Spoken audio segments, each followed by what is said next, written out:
Okay, so today I have a book haul. So here are all the books that I bought over the past 2 or 3 months, I think. Okay, let's just hope I'm in focus and start. I'm getting a cold as well. I'm slightly nasal, more than usual. So I'm going to start with a graphic novel that I have actually already read, and that is Lost at Sea by Brian Lee O'Malley. Brian Lee O'Malley, of course, is a very popular fellow. He wrote Seconds and the Scott Pilgrim series and all of those, and a friend in real life told me about this, and he said that it was really interesting and it kind of centred around the theme of loneliness. But basically it is about a girl called Rayleigh, who thinks that she doesn't have a soul, and she's on a drive with 3 other people from high school she doesn't know very well, and it centres around that. And it's interesting. It's definitely different. I will definitely talk about it more in my wrap up for February. Next, I've heard many good things about this, and it's Vicious by V.E. Schwab. I have a tale about 2 men who are like villains, and they're not very nice people. They're like trying to get revenge on each other, and it's something to do with magic and fantasy. I don't know, but it's just like the whole super villain thing. I don't understand, but I just want to go into it fairly blind without really knowing what's going on. I've just heard so many amazing things, and I needed it in my life. I really did. And it's also the beautiful edition. I was not going to buy the UK edition because I don't want it. I want this one. So I forked out extra money for this. I hope to read it soon. I would take it on holiday with me, but it's a hardback and that's not very practical. So soon. The next book was a cover buy. I never do this, but I just couldn't help it. But it was My Life Next Door by Huntley Fitzpatrick. I'm so weak. Just look at the spine. It's so cute. Look at it. So this is a contemporary. You can pretty much guess everything about the book from the cover. It's about a girl and a boy who live next door. Their lives start to intertwine. I'm guessing they fall in love.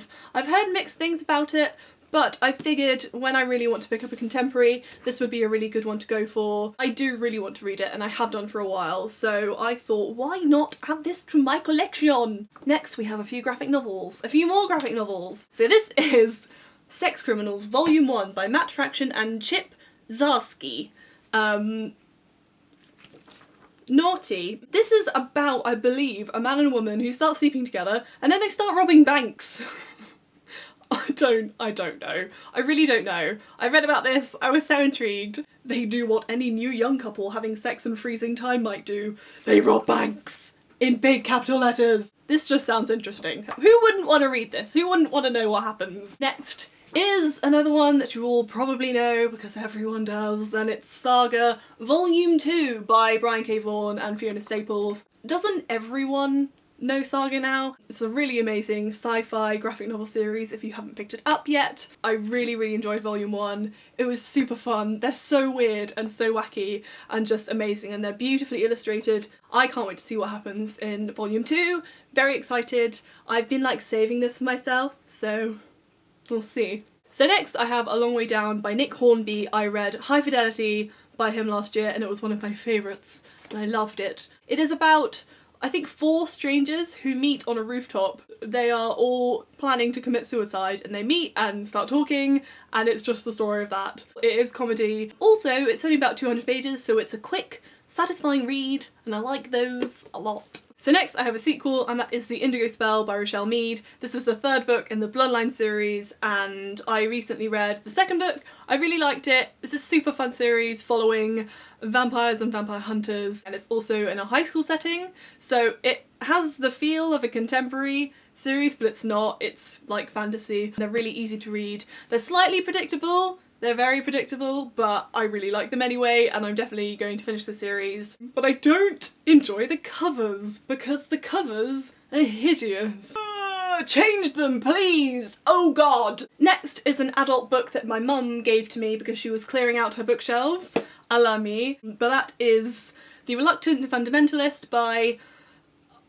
I'm just gonna put it here, I'm really sorry. I don't like butchering people's names. It makes me feel bad and I don't like it, okay? This has actually been made into a movie recently with Rachel McAdams in it. That's all I know because I'm like a Rachel McAdams enthusiast. So this is about a man from Pakistan who immigrates to New York in America, and he goes to Princeton and gets an amazing job and he's kind of living the American dream. And then after the events of September 11th, his life starts to change and his position in the city starts to shift, and everything just starts going wrong. And again, this is very short, it's only 200 pages, and the spacing is quite generous, so I don't think this will take very long. It was shortlisted for the Man Booker Prize as well, and I just really want to give it a go. So next is a children's classic, and this was sent to me by Google Plus because they are so lovely, and that is The Railway Children by E. Nesbit. I went to go and see The Railway Children at the King's Cross Theatre. I vlogged it, you can go and watch it there if you would like to, and it was so brilliant. It was such an amazing production and I loved it so much, and they gave us a copy of the book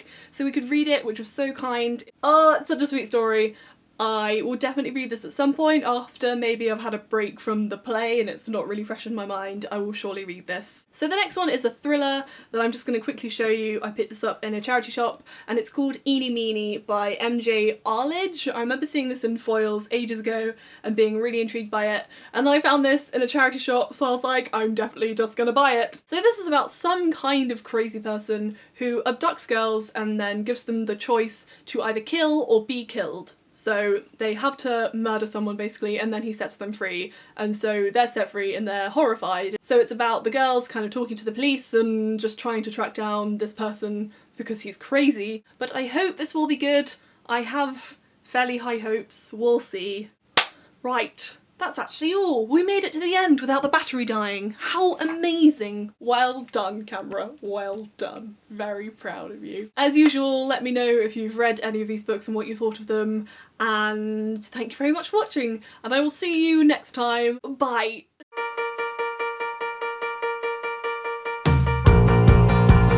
Oh, I hope I've been in focus. Ah, I really hope I was. Okay, we'll see. Ah, be quiet. I'm a little not, and that is lost.